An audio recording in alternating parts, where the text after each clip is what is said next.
ban marway nga yadlingo hap dengki kuslay nga jukwa yaki jinkmen blaherno abangan yo tang yu jisu jing em hon tinan sa shen si jing shai day tang mau bad u klur ka Bethlehem si jing shai day tang mau bad u klur ka Bethlehem hagi jing yai birthday sao dong đắp ca út ca giao ôm mai ba bê yêu tiêu ba buồn rong ya u sha ben ban nga ban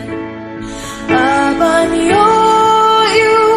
Giêsu cordor tang ya u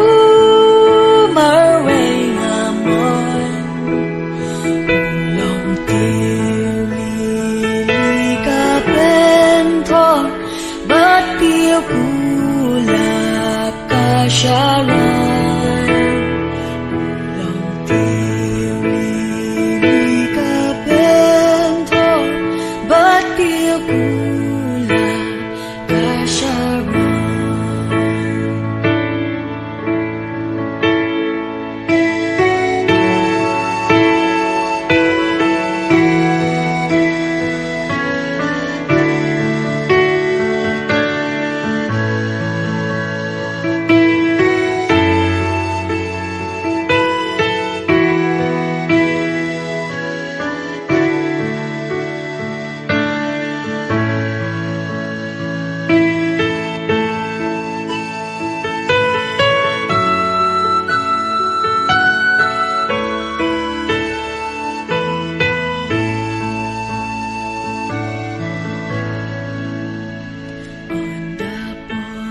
siya